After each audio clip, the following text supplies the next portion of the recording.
Welcome to episode 128 of Fourth and Jawn. Big news. I mean, really Lay it big, on me. big news here. According to Brian Baldinger, big news. Got some huge news. Jason Peters is back in the nest, and if you've been following us over the last couple weeks, we've kind of been alluding to, Jason Peters coming back. Obviously, we're excited to have Yoda back into the locker room. It's something that Derek Gunn was alluding to for the last couple of weeks. So, in terms of thinking about Jason Peters coming back, we were expecting him to come back, right? We were expecting him to come back, which is why when it was framed as big news, I think everybody kind of went in their own little directions. I mean, my first thought was Clowney. We talked about this the other night, how all the different names that this could possibly be. And I don't know. I don't know how to feel about the deliverance of that news because I felt like it was going to be something more than a player that we've already had on the roster. Granted, it was kind of up in the air whether or not he was going to be back here this year, but everybody was pretty much on the same vibe that he was going to be here because he's going to field offers. But what kind of market really exists for a guy of his age, his injury history at this point, if we're being realistic? You can't really expect to get much out of him. So it was inevitable he was going to end up back here. I mean, you think of the organization, they gave him an opportunity to look for a deal out there. There wasn't really a market for him. But I thought the Eagles had a price for him in terms of bringing him back, and they had an idea of, the kind of role that they might want to use him at. But Brandon Brooks goes down. At the end of the day, you think about, the reasons. The part where people are kind of can he do it? Can he switch in, play guard? You're talking about a guy who's been in the league 17 years. He's been with the Eagles 12 years. He knows the scheme. He knows the coaches, how Stoutland wants to do things. He knows the guys across the line very well. He's played next to some of these guys. If he's moving the right guard, he's right next to right tackle, Lane Johnson. That's Lane Johnson, Jason Peters, Jason Kelce. If you look across the board, those on the right side, yeah. That's a potential Hall of Fame group. That could go in the Hall of Fame. But the elephant in the room is Andre Dillard. Is Andre Dillard ready to take that opportunity and run with it? Is Jason Peters now a security blanket if Dillard, doesn't work out? Right. But again, we want the progression of Dillard to work out. He was a first round pick. Yeah. So we're in the third year of Dillard. Going into the second year of Dillard. You want to see progression with him. Absolutely, and that's the other aspect that I really like. I can't complain about. I love having a future Hall of Famer in Jason Peters being here to help Dillard's development. And as far as him going from tackle to guard, it's kind of a thing that's talked about, that it's a lot easier to go from tackle to guard, and it's really not that feasible to go from guard to tackle. So he's in the right position that way. And if we look back further in his career, he started his career as a tight end. I think that the transition from tight end to tackle will be much harder than from tackle to guard, personally. And I think that being a tackle, you have to seal off an entire side of that line. Whereas if you are tucked between two potential Hall of Famers, like you said, when you're tucked between Lane Johnson and Jason Kelce, and you have those guys on either side of you to give you assistance, he is in a position where I think, honestly, he could seriously succeed in that type of position. It's a key thing now. I don't think that this happens the way that it happens if Brandon Brooks doesn't go down. Brandon Brooks is healthy. I don't know if Jason Peters is still here. I think he was a potential plan in the works, just in case. But I think just having him back, I think you have to be real with yourself and do you have more trust in Matt Pryor than you do a Jason Peters? Yeah. You could talk about a Jack Driscoll. You could talk about moving some guys around. Jordan Mailata still on the roster. Jason Peters is a serious talent. Obviously, he's getting long in the tooth. Obviously, he is still a leader in the locker room. But like at the end of the day, you have to look at yourself in the mirror.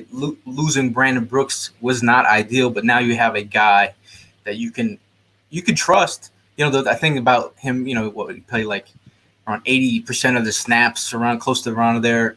You're wondering, can he last? And if you're playing guard, you know, he could get, you know, dinged up a little bit, you know, on the inside. Did you hear that? Did you hear that, Gil? That was the first false start whistle right there. I mean, what do we say? Death, taxes, and a Jason Peters false start. But we love Jason Peters. So I mean, at the end of the day, you can't be mad. I mean, I think some people were actually mad about it. I don't think it's nothing to be mad about, but like for your expectations to be like just evaluating the entire offseason right now, you have guys that are still out there on the market, like a Jadeveon Clowney and a Yannick Ngakoue is trying to get out of Jacksonville. Jamal Adams is trying to get moved, and like you look at all that, and then you know, I think everybody just kind of put 2 and 2 together. That Baldy is a guy that I personally like. I don't think that Baldy is a guy that really puts out like teases like that. Like that was kind of a new move for him to put out like, hey, you know, we got a big thing in the works coming up. And so when he said that time, it's not like he's a regular beat reporter or anything like that. It's a guy that's connected within the team. He talks to players. He talks to coaches. He's heavily involved within the Eagles organization. So I and a bunch of other Eagles fans took his words as a, you know, there's something actually like groundbreaking that was in the works for the Eagles. When, I mean, I don't think Jason Peters is exactly considered groundbreaking. While it is a completely important piece for us to have, totally necessary, and considering how the Eagles' injury history has been, that we've been with this medical staff, I mean, you never know who's going to make it to the other side of the season. Having depth is something that is crucial on this team, so I do like the depth that he provides. And I'm looking for the tweet from Baldinger. He's kind of like saying, like, you know, well, I thought it was big news, you know, bringing. Yeah. But like, you know what you were doing, bro. Come on, Baldinger. You know, some people were threatened to break his finger instead of straighten it out. Like if y'all haven't ever seen Brian Baldinger's finger, Google that. We were too lazy. To bring up the finger. But I feel like, you know, at the end of the day, it's like I was trying to think of the analogy that would be the perfect setting. It's like if you asked your girl if you didn't have a gaming console, if you asked your girl for a gaming console, the new PS5, and she gives you a PS4 and like, babe, I got you the PS4, babe. And like the PS5 is about to drop, and you're like, right. And you don't want to come across as not appreciative. You want to be like, yeah, you tried, because you don't have a gaming console, right. So now you do, but you know, how long will it last? I mean, you know, you want that PS5, and you got a refurbished system right now. Yeah, so I mean, in terms of like that aspect, I feel like, you know, it's not a PS5, but it's a PS4. Yeah. It's got shiny controllers. Absolutely, man. Absolutely. Like, you know, there's really no knock you can bring. I mean, like we jokingly talk about his the false starts, and not so jokingly, but the injuries as well, and how that's a thing that's existent. But the one overarching thing you can look at through Jason Peters' career is the dude has been a stud. Even in you know, last year, locking up Khalil Mack, and just like this guy, he hasn't really shown to lose too much of a step. So it's a good guy to have. Yeah, shout out to our boy E in the comments over here. Peters was the right move to try to secure that line. We've seen this offensive line has been banged up, went struggles mightily. And I mean, in terms of like protecting your investment, you do have to realize that, you know, you need somebody that you can count on. Mm-hmm. beyond Wentz as well. Like we're moving into year 2 with Boobie Miles. Think about him running on that right side, like the holes that could open up. I mean, like again, like you can't be excited about the PS4. You wish you had the PS5. It's getting old, long in the tooth. right. But you were playing tic-tac-toe last week. You could still get some bang for your buck. But if you think about that whole right side of the line, that's a solid. It really is. Solid. Like, and some people are like, "Oh well, does this move mean that Andre Dillard he's not the real deal?" How do they feel about the rookie? Is it going to is it going to mess with his confidence? Like, I feel like it's like I think Andre Dillard is a young player. I think, we saw him be frustrated in camp, when he had that fight. But I think Andre Dillard, in terms of, he's a young player, I thought needed to get stronger. Yeah. And he needed to work on his hands. Hand placement. I felt like he had a couple mishaps early on in his career, but I didn't think it was super major. I just thought that, Eagle fans are like, this guy's a bust already. Like, dude, he's super. It's tough to. It's super tough to come in here and try and be the guy when you're you're covering the blind side of the quarterback. You don't really have a rapport like that. That's the one thing that is not really considered. Just about like what's great in an offensive line is to spend a lot of years with a quarterback. Like that's something that Dillard hasn't had the opportunity to do. But like Jason Peters and Carson Wentz now have this rapport where they've been playing together for years, and Jason Peters, without looking at him, can figure out where Carson is in the pocket behind him. So the more and more time that you play together, the better that rapport becomes. And like Dillard is just still a player that's in development. You can't call you. There's no way you can call him a bust right now. It's just not. It's way too early in his career. It's way too early. And then in the same breath, like when I see a guy out there who's never played football before, and is like, you're telling me that Jason Peters, who's played in the league 17 years, you're gonna doubt this man that he can do it? Like, right. I think there's parts of people that are saying he can do it, but how long will his body last? I can respect that, but I'm saying if you're sitting here telling me that guy cannot do it, I think he can pick it up. One thing that I've noticed with Jason Peters that I've literally with any other football player that I've never seen this happen. Jason Peters is a guy that, granted, he does end up getting injured kind of frequently, but he ends up getting back in the games. But like when he ends up making a play or after a play happens and he's like hobbling over to the sideline, and like this dude, like he looks like he's hurt, but then just is able to shut down the defender that he's going up against throughout the rest of the game. And so like it's almost like it's deceiving where you're like, oh man, is he like ready to break right now? And then he just shuts out and has a great game. And I just think that his good play is undeniable whenever he's out there, man. I mean, the comments are spicy right now. They're saying they look like I could play guard right now. I think you can put some weight on. That's actually one of my college teammates. He was one of my tight ends. I'm not the slender wide receiver that I used to be. I'm 4'3", but I'm Mr. Fatback right now after tearing my ACL. But I mean, like at the end of the day, like I feel like this season has been, it's been just so many ups and downs. I was appreciative of at least having other news to talk about that was less controversial than Hitler. Like we'd rather be talking about Eagles football. At least we got some kind of news, and it's almost like having the old couch back in the living room. Not getting that plush leather, you're getting that comfortable. Yeah, it's nice and worn in though, and you know the spot to lay in to get maximum comfort. Now negatives. Do you have any negatives about this? Like we were kind of pro-positive.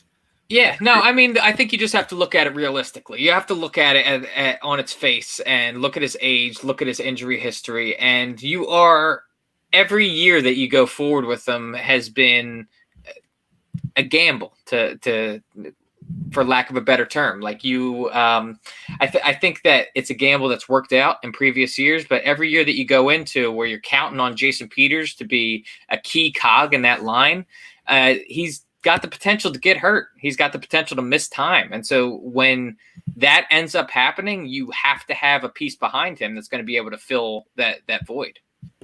Now I have a bringing up on screen here. This is Jason Peters' injury history. Week 9, he had a knee injury. He was out. Week 8, he was out with a knee injury.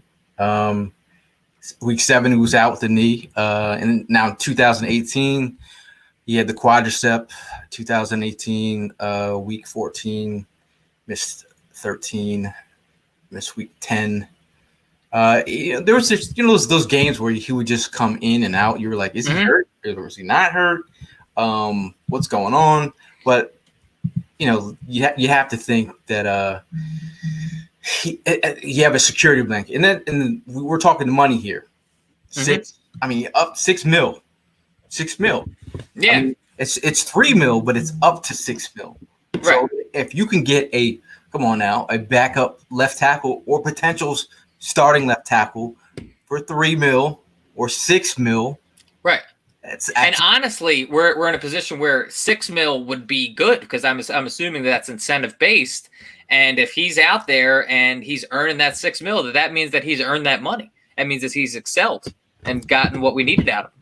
Yeah, I mean, he comes on a team-friendly deal, but you can't. And the one thing that people don't talk about is we're going through a pandemic right now, where you don't have this off season where you can get another player implemented into the offense. It's like the way that you want him to get that experience next to these players.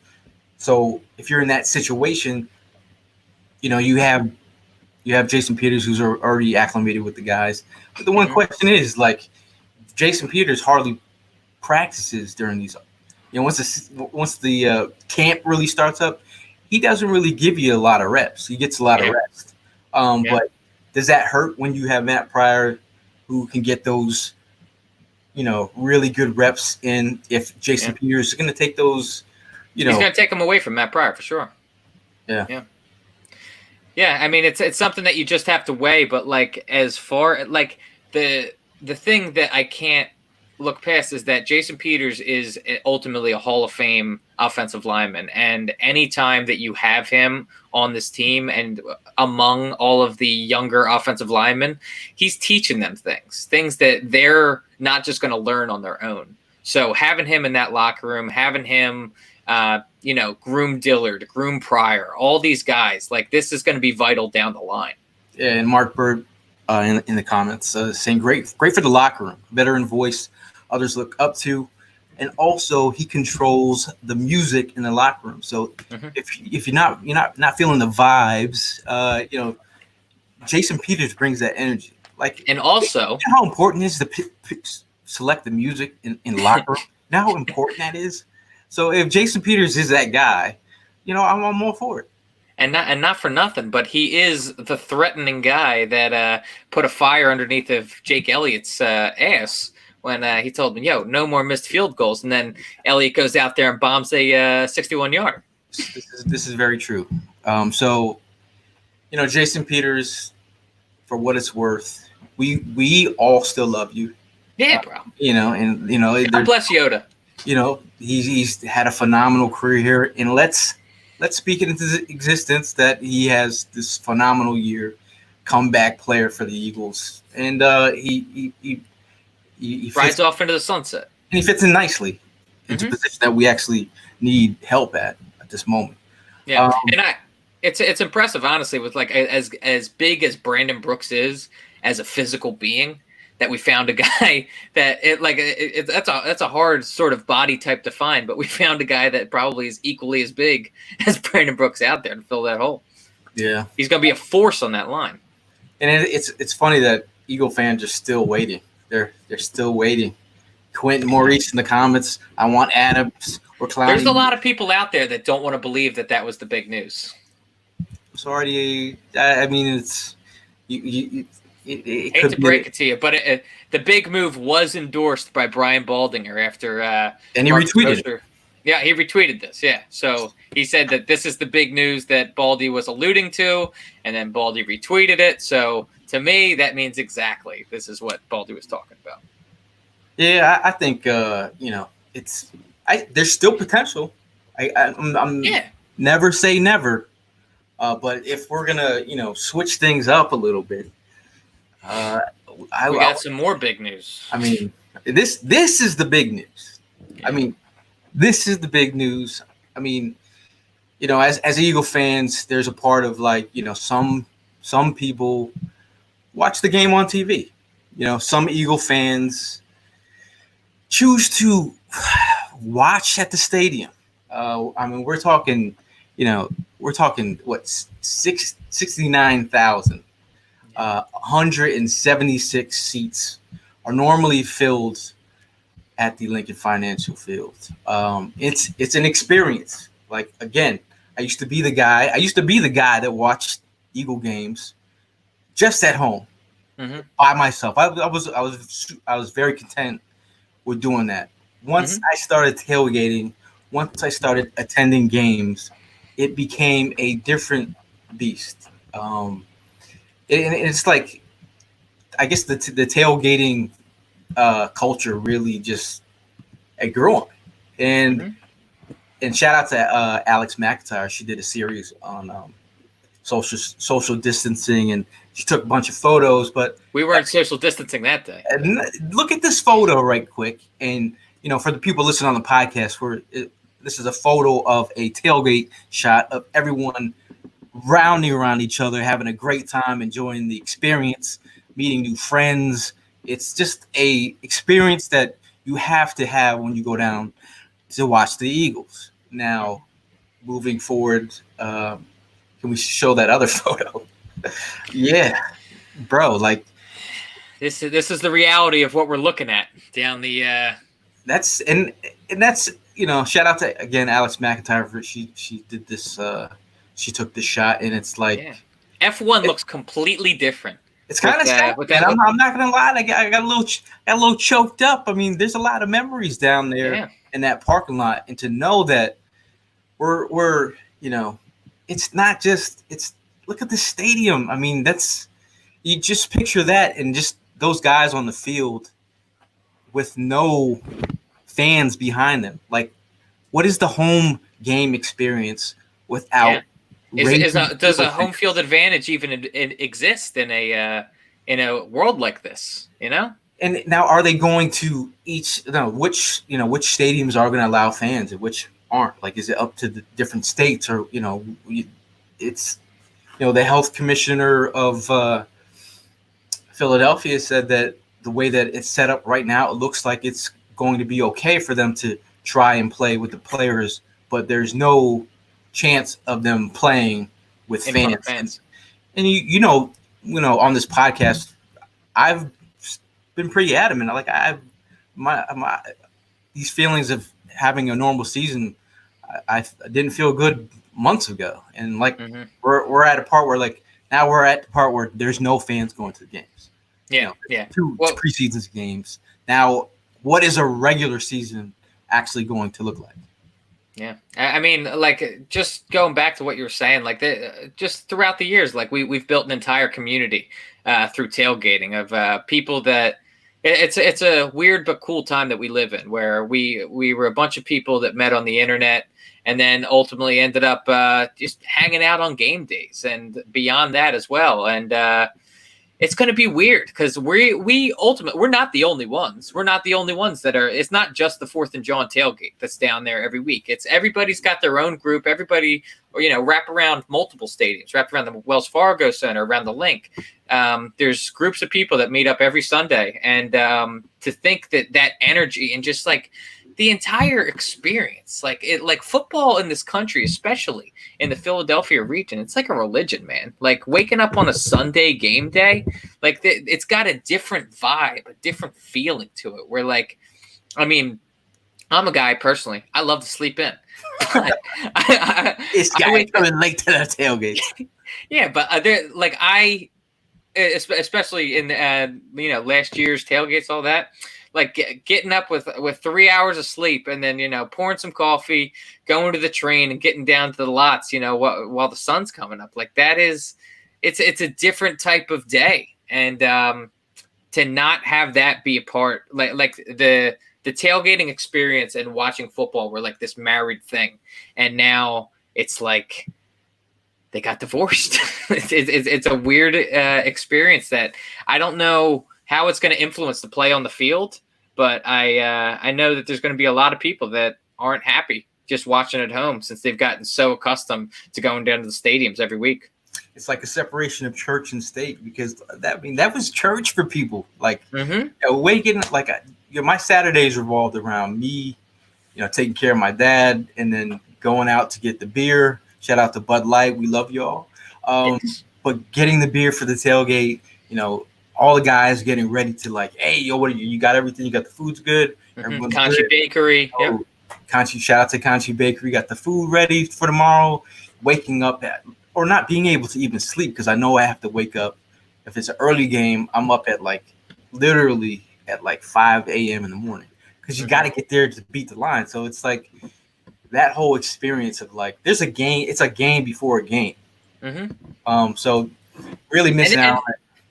And it's like as like a lot of people, not morning people, right? But you go down to a lot on an Eagles game day. It's hard to catch people in a bad mood on an Eagles game day when you're 7:00 in the morning. Everybody's just everybody's chipper. They're ready to go. And man,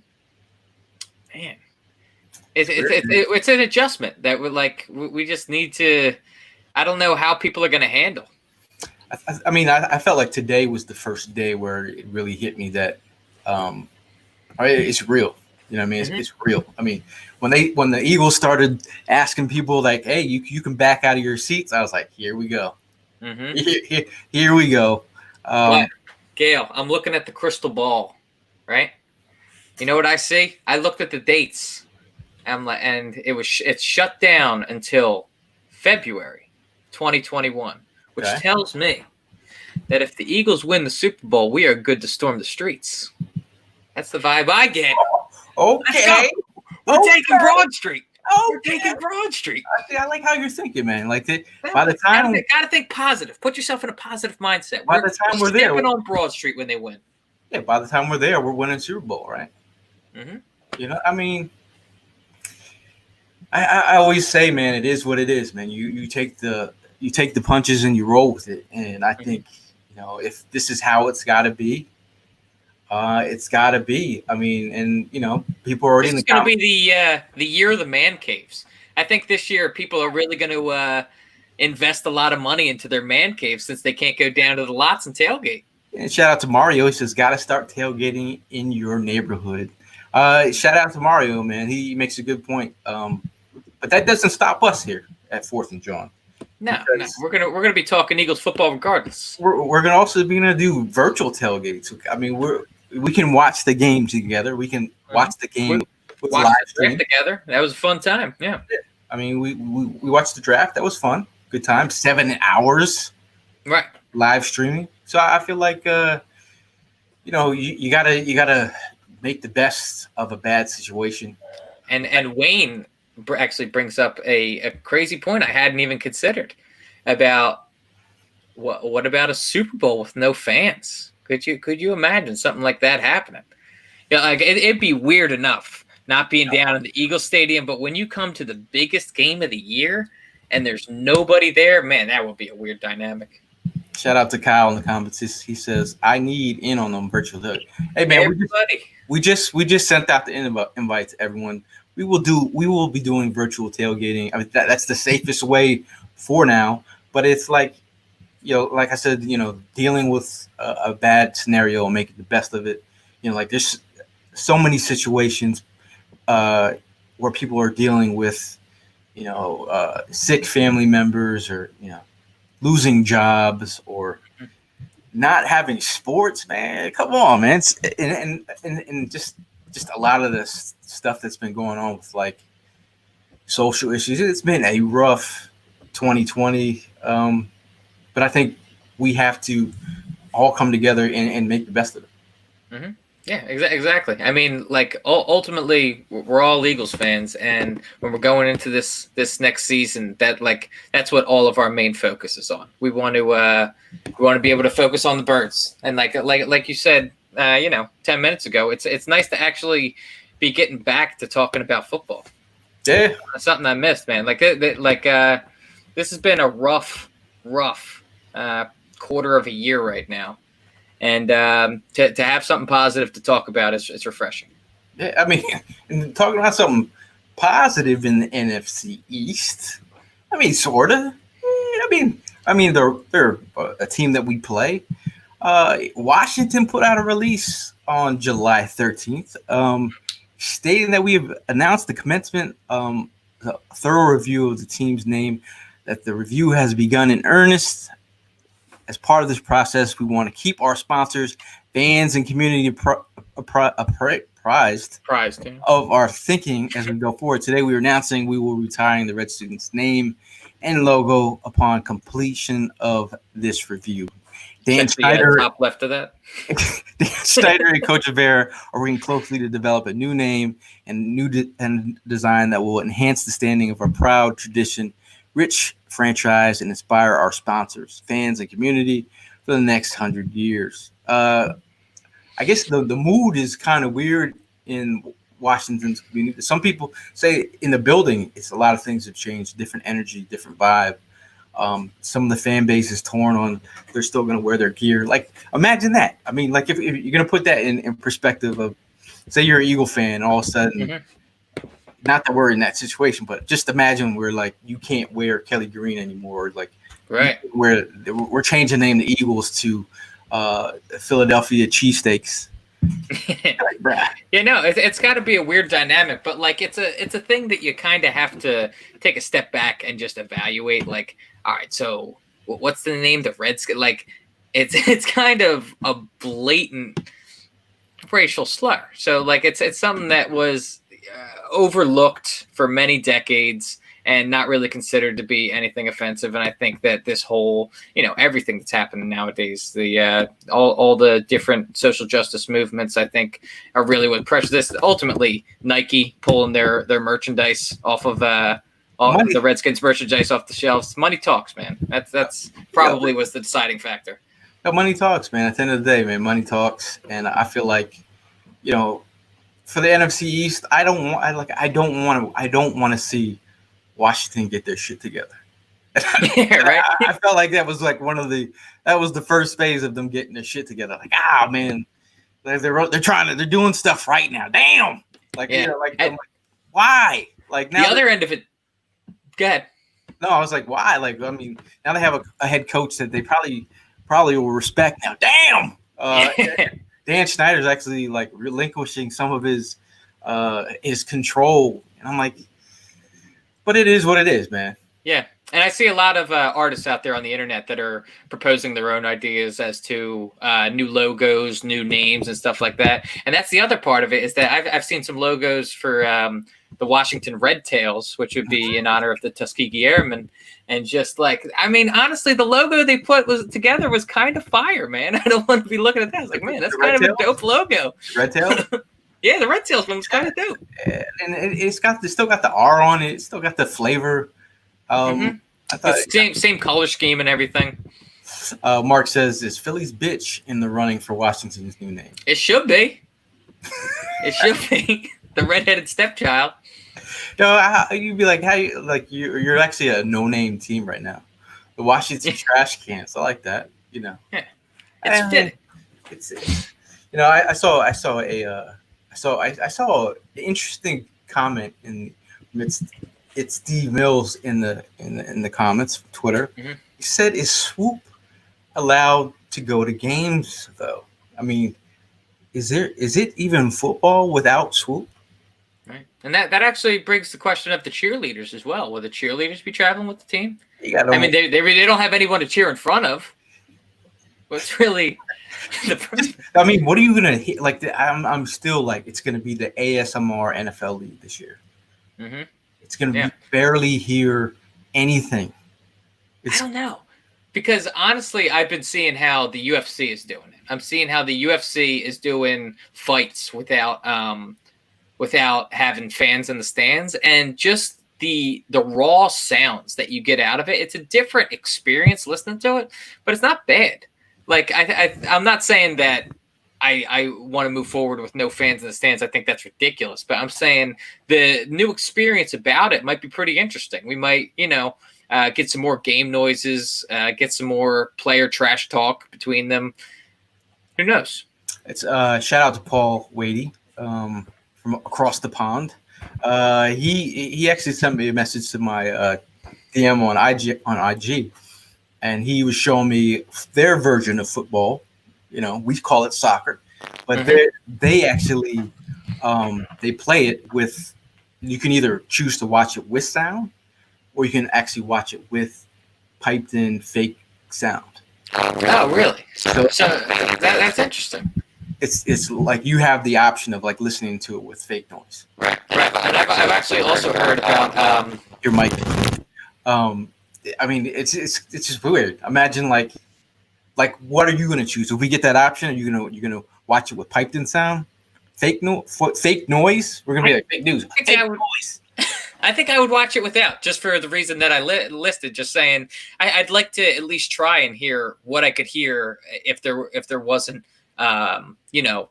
fan noise in the stadium. And also, I don't know. I've just heard whispers. This is nothing. Don't take me for my word for it. But I'm hearing about an app being developed that is going to be linked up with these stadiums. And essentially what you're going to be able to do is press a button on your phone for this app and you say something into it, and then your sound will be played into the stadium.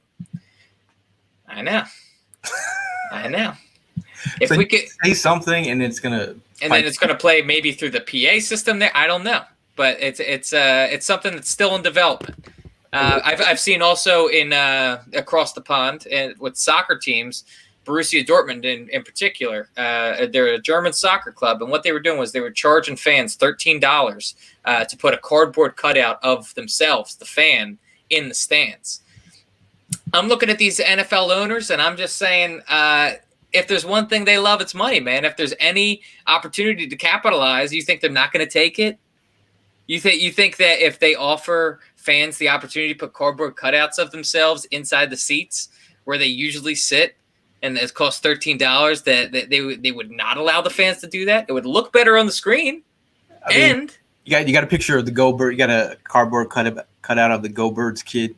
Go Birds, up in. We should just get all the Eagles memes in there. I think I would do it. Kyle Lloyd said he would. That's why I'm like, what's $13? I think it would be pretty funny. It would be pretty funny to see, like, after a touchdown, the camera pan to like the crowd of cardboard cutouts. Look at them; they're going crazy. I mean, whatever you got to do to get yourself in the game or get yourself hyped for game day, I'm all for it, dude. Yeah, I'm all for it. Like, we'll actually take that photo of us at the tailgate and we'll send it there. Have a joint tailgate photo in the stadium. I'm okay with that. The whole gang's there. I'm okay with that. But if you guys have any questions in the comments before we get out of here, I feel like what kind of questions are we having right now? Is JP the answer? Are other teams going to be able to have fans and we're not? Who knows? That would be weird if like the half of the. I feel like ultimately for the whole fan thing, that should be a flat decision across the board. I feel like either all the teams get to have fans or none of the teams get to have fans. Yeah, that needs to be taken care of. Does anyone have a knife? Like if some teams can have home fans, I mean, come on, like what is the home field advantage? Yeah, that's exactly right. And like we could totally see a like Seattle. Look at a team like Seattle, like the 12th man. Like that's their big thing there. How much of an influence? Yeah, how good of a football team is Seattle? We're going to find out this year if they don't have fans in the stands. Yeah, and that's interesting, man. When you talk about like coming to Philadelphia, the fans are the part of the experience for opposing teams. Mm-hmm. They're like, yo, I don't like to play. Like you heard Eli Manning talk about. He was shook from like little kids. Like you're talking about cursing him out. Yeah, he's still talking years. He's retired now, but he's talking about a little kid who flipped him off, and he still remembers that. So vibe that you get from Eagle fans is part of the experience. So like it's that takes a little bit of steam out of the Eagles in terms of that's a whole other element besides with a good football team. Yeah. Down fans. Yeah, it's weird.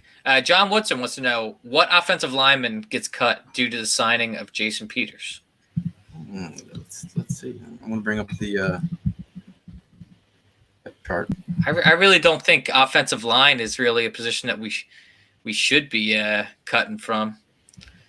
But there's names that could be young developmental guys that we could end up losing. Sua, Opeda. Is that what you're saying? Yeah, all these back end guys, Keegan Render. Yeah.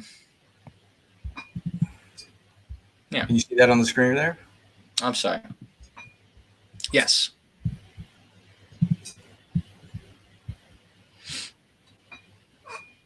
Let's see. Dead air, dude. Yeah, I mean, I don't think that. I think the reason that you bring JP in is because you want depth. I don't know if you go and cut someone because you brought him back in. It's not going to be any of the rookie guys. I think you keep Prince Tega, Jack Driscoll. I think those guys are the guys that you develop. Like Luke Juriga. I mean, that's what I'm saying. Like Keegan Render. Those guys are the guys that'll probably end up getting the axe. Yeah. It's crazy to think that JP has lasted this long. Do you think you think Mailata gets? A lot of people are wondering in the comments. Does Mailata end up? This is it, man. This is his make it or break it season. I think he's got 2 years in, and him being a guy who's targeted by Stoutland. Like he was part of that. What was the IMG program where he was like he was singled out by Stoutland.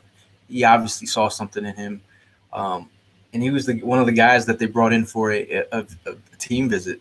And I was like, in a mock draft, I had him going to the Eagles in the 7th round, and he gets drafted. I'm like, there you go, you have a potential guy to develop.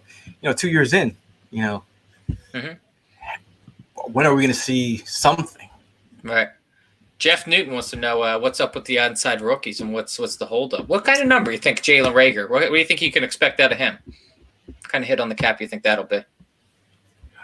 5'6"? I'm wondering what his cap's going to be. That was the funny thing. I was wondering what it was the situation, why it's been taking longer than normal. Yeah. I think the world just being in the current hellhole that is in is probably a major factor. That there's a lot that's just up in the air right now as far as uncertainties. And they usually have, they have about 24 mil in cap space, and they have almost about 10 million of that allocated to rookie deals. So you're looking at Jalen Reagor's contract, 4-year, 13 mil. The contract has a $7.2 million signing bonus on Jalen Reagor. 7.2 mil signing bonus, man. That's a nice payday for a young kid. And then you look at Jalen Hurts. This is the thing that you think about Jalen Hurts being your backup quarterback. You're paying him essentially, $6 million for 4 years. He has a $1.9 million signing bonus. The contract is 4 years, $6 million. So in terms of looking at a veteran, veteran quarterback, what's that going to cost you? So Davion Taylor, he's projected at a $4 million contract, $832,000 signing bonus for a 3rd round pick. Mm-hmm. Kevon Wallace projected at $3.3 million, $706,000 signing bonus, 4th round pick. Your other 4th round pick, Jack Driscoll, projected at $3 million, about 3.1 signing bonus of $494,400. Should I keep going? John Hightower, his contract is at $2.9 million, $300,000 signing bonus, 6th round pick. That sounds like it's going to be more than 10 mil ultimately against the cap. Yeah. Sean Bradley's projected at 2.8 mil, 171,000 signing bonus. So, Quez Watkins. He just got paid, yeah. 2.8 mil was projected, $169,000 signing bonus. So there you go. You got some numbers there. But at the end of the day, like it's going to be weird if the season doesn't happen. I feel bad for the players, who aren't getting paid, who aren't like savvy, seasoned veterans getting paid. I feel like, getting that game check taken away from you in your first year. Yeah, these guys might have to get a second job or something. It's going to be the recreation of Concrete Charlie doing concrete in the off season.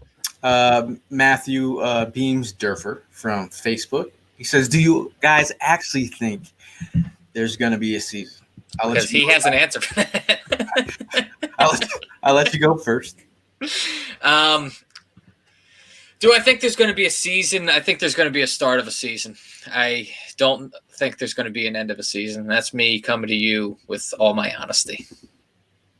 I really feel like I've been pretty consistent since before the draft, dude. Like I've been saying this for months and months and months. Mm-hmm. Just in theory, it sounds like we could try to have a season, and they could do everything that they physically can do. But my gut is telling me that nothing is telling me that my spidey senses has been saying no season for a long time because I feel like the issues of like, I work in Times Square, dude. Like our company has been like, yeah, we're not gonna be working in Times Square until next year. That's what they've already said that. They said that months ago, right? Because they know flu season's coming up. They know there's the second phase. So it's like they said all events in Philadelphia are going to be shut down until February 2021. Like all the people that are in charge, all the people that are making the decisions, they are telling you right now with all of these, like how long they're canceling stuff for. They're telling you how long that they really think this is going to last. And like it's crazy that like when take me back to March 16th. There was a big percentage of people who thought this lockdown was going to be like 2-3 weeks. And now we're looking at like this realistically could be close to a year. Shout out to Dash Rink, aka John Woodson. Yes. He says no, man. And I'm agreeing with John here. It's just this is where it gets tricky, right? So you have basketball players in the bubble, correct? Mm-hmm. Yeah, freaking Rick Sean Holmes, except for Rick Sean. Yeah, but think about it. Those guys are in the bubble, protected, right? Away from their families. They're all in. They're going to play basketball, right? Right. You have all these guys on a football team who are not in a bubble, who are going home, right, wiling out, like. And the roster size is 12 versus 53 on top of that. And then, these NFL players, they're going to fly out. Ladies. Visitors. There's not a contained environment for the NFL in their bigger rosters. I don't get it. How. And that's the thing is that even with the NBA, they've got themselves sealed in a bubble and on paper, that seems like it would work, but it takes one guy to slip up and go against protocol, end up getting sick, and then he ends up playing against people that aren't sick, and then it just spreads exponentially through them. And so that's the problem. That's ultimately why I feel the way that I feel is that it takes one person to ruin it for everybody. and there's too many people in the league for someone to not F up. Yeah, I mean, shout out to Matthew. He says, I'm in Austin, Texas. Not only is the coronavirus out of control here, I'm in the belly of the beast with these dickhead Cowboy fans. Not only are you surrounded up, man. but you're surrounded by cockroaches. Cockroaches. Yeah, man, that's like it's tough, man. It's tough. Like, and you want to be positive, right? You want to be positive about it. John Woodson, he says there are some football players, not so much in the NBA. The NBA is in a bubble. The NFL isn't going to risk an obese player to die because of the coronavirus. And like if what was his name? Vince Wilfork. Yeah, man. Who's Corey? Is it Corey Stringer? Corey Stringer, maybe. Corey Simon. Oh, from the Vikings. That died. Oh yeah, yeah. Corey Stringer. It's he was one of those players that died. And that was not during the coronavirus. I mean, it's like you're talking about a virus that if you have breathing concerns or issues, underlying conditions. What about that Cleveland Brown offensive line coach, the Hut guy with his Mr. Husky? You talking about older coaches? Like you're putting a lot of people at risk, and it's not just them. Like you said, like these unless they're in a bubble, the same sort of format that the NBA players are, like they're going home to their families. Who's to say who the player's wife, where they're going in the day? Who's to say where the player's kids, where they're going today? For each individual case of that. So, like, you don't know what everyone's being exposed to. There's just way too much moving parts. Yeah, moving parts. Yeah, and John said he died from dehydration. But you're talking about those kind of situations where players dying on practice fields changed the way things were being held in NFL locker rooms, college locker rooms, or college fields, or at practices. Just like COVID is going to morph the NFL practices like we know, and the game like we know it. Right. And another thing to even consider, Jeff Newton, he's down in Tampa. He wanted to go to the Super Bowl this year. Suppose there's no season. Does the following year, does Tampa have the Super Bowl there, or do they lose their opportunity to have the Super Bowl? It's weird, man. And shout out to my boy Jay. He actually bought season tickets for the Tampa Bay Buccaneers. Because of Tommy. Because he's slick like that. He's ahead of the game. He's like, I got 50-yard line tickets for the Bucks. These are gonna go and there's probably not gonna be a season. Yeah. Man, it's tough, man. And to sum up the show, in 2020, he says Mark Burt says 2020 blows, man. But I mean that pretty much wraps it all up. No, I think we're looking for the bright spot in 2020. I think the bright spot for us would probably be when the coaches show up. The coaches have to quarantine for 7 days before, and then the players are going to come in. I think it's going to be interesting the way that the season is going to be covered from an Eagles media standpoint. I know there's certain rules and regulations that are being set, how they can't cover, be close to the players and right. So it's going to be interesting, man. It's going to be completely different than any other previous season, that's for sure. Now, Evan, did you have any other words for the fans before we head out? Just don't just stay positive and don't get discouraged by the fact that it's possible that the Eagles season might not happen. I mean, try. I know it's hard not to think about, but try your best just to stay positive. Hope for the best, and prepare for the worst. Yeah, man. Keep hope alive. I mean, we have an opportunity to see if we do have a season. I used to like this. I like to talk things into existence. When we have a season, it's going to be very interesting to see. Again, like 2020. We have been living through history. This is going to be the first It's gonna be in textbooks, man. season. We're living through history. So you can tell this to your grandkids and your great grandkids that I was there when, this The happened. world seems like it was gonna end. Yeah, so like at the end of the day, man, just realize, we're living through history. So we could be in the history books. But that's all for us at Fourth and Jawn. Shout out. We want to give a shout out to Bud Light. We talked about tailgates earlier, and Bud Light was a big part of that. And Conchi Bakery, you guys have been holding Monster Energy as well. Ever, and Monster Energy. But if you want some pizza, hit up Conchi Bakery because I know they are still making food during this pandemic. Yeah, don't undersell it either. They make killer tomato pies, man. Killer tomato. Hell yeah. But that's all for us. We will see you guys in the next one. But that's all for us. And fly, Eagles, fly.